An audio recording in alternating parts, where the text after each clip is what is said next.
For land from ponds, canals, wells and bore wells. They are the sources of irrigation. Farmers who have sources of the water follow some typical distinct irrigation methods to avoid the wastage of water. So they don't want to waste the water. So they are following different methods.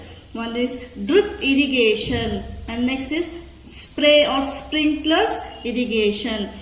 See, look at these pictures and you can understand the drip irrigation and spray irrigation. Drip irrigation, water is supplied to the roots of the crops, drop by drop. See here, they are connecting one pipe here and it is falling, water is going through drop wise. So it goes to the root. In the spray irrigation, water is sprayed over the crops uniformly as rainfall. See here, the water is sprayed and it is uniformly sprayed as in rainfall, and to avoid the wastage of water. So make a list of the drip irrigated crops and spray irrigated crops. See, drip irrigated plants are banana, cauliflower, cucumber, sugarcane. These are the examples of drip irrigation. And here sprinkler irrigation crops are chili, maize, onion, sunflower. These are the crops of the sprinkler irrigated. Uses of drip irrigation and spray irrigation. So here we are making the list of the drip irrigation. What is the use? Higher consistent quality yields. So the quality of the yield is very good. And water savings, no runoff, no water wastage. So complete land will be utilized. Utilization of the complete land. And in sprinkler irrigation, it is suitable for most types of the soil. Plants per unit area is very high. Easy implementation of the sprinkler irrigation. These are the uses of drip and spray irrigation. Farmers are advised to adopt the drip irrigation in recent years. Why? Means they can save 70% of the water. So this is the reason. Okay. In certain agricultural land, soil has deficient nutrients. So it is less fertile. It is called barren land. So it is not easy to grow crops there. But recently, plants like Jatropha and Panchimia honge yield biofuel are being grown in the barren land. See, barren land means there is less water and deficient of the nutrients. So they grow this type of crops. Okay. You have learned about the different types of agricultural land, haven't you? Now, in recent years, farmers follow two types of cultivation or farming to grow the crops, whether it is rain-fed agricultural land or irrigated lands. So there are two types of cultivation, that is organic farming and chemical farming. You can understand by reading these statements. Chemical fertilizers are used. This is correct or not? Chemical fertilizers are used. Yes, they are used in chemical farming. This belongs to chemical farming. Manure organic compost is used for agricultural land. This is organic farming. Gobra will tell manure. These are used in organic farming.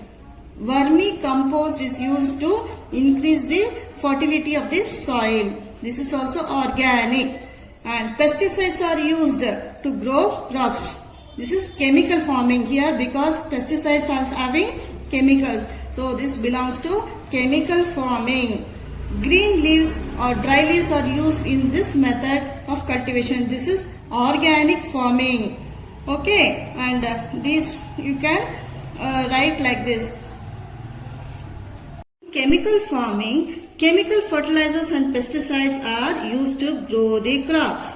But in organic farming, they won't use chemical fertilizers. They use farming manure, leaves compost, vermicompost and organic pesticides are used to grow the crops. They won't use any chemicals in this organic farming. So only we are this very costly, this organic things. Nowadays we are going to organic shops, isn't it? So that is only very costly because they are not using any chemicals and pesticides.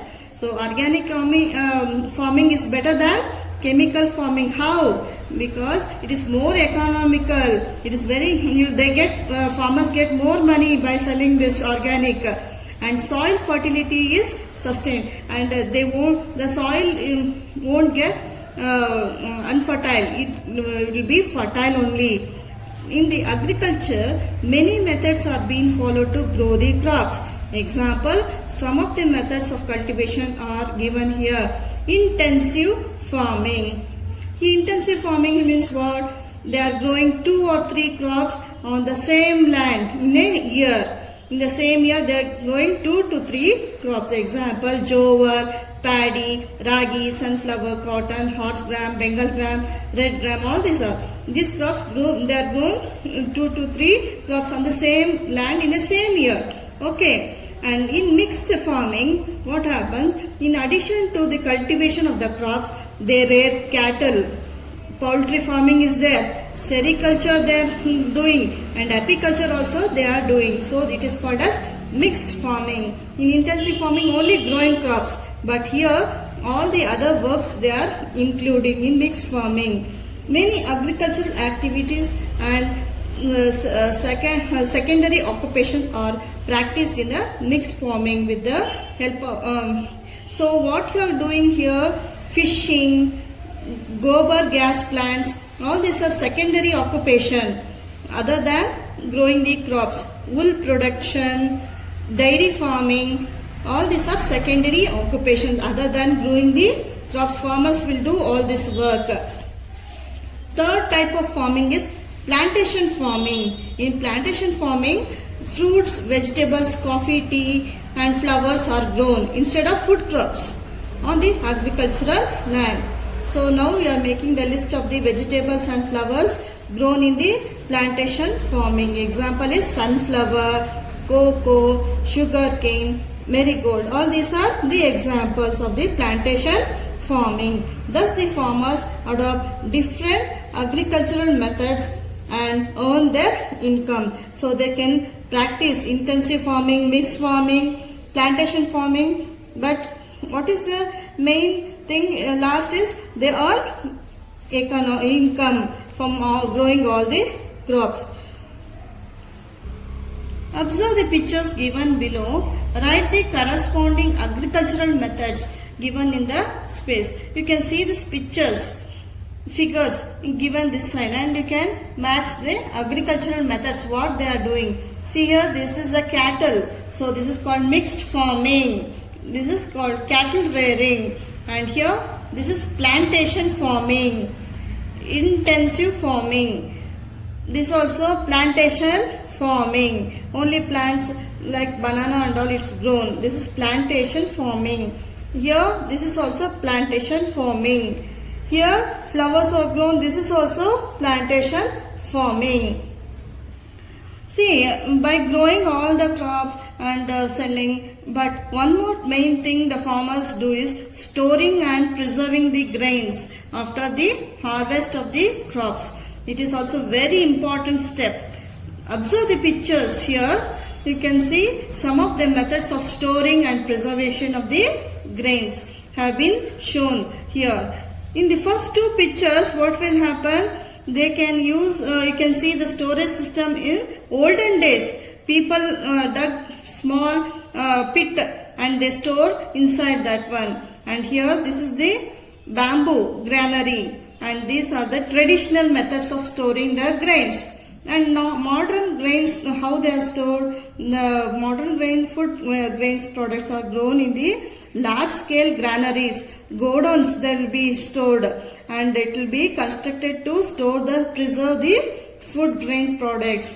Farmers can preserve the food grains in the government granaries with little expense. Even government is also giving godowns so that they can preserve the grains, and whenever the rate is high, the farmers go and sell the food grains.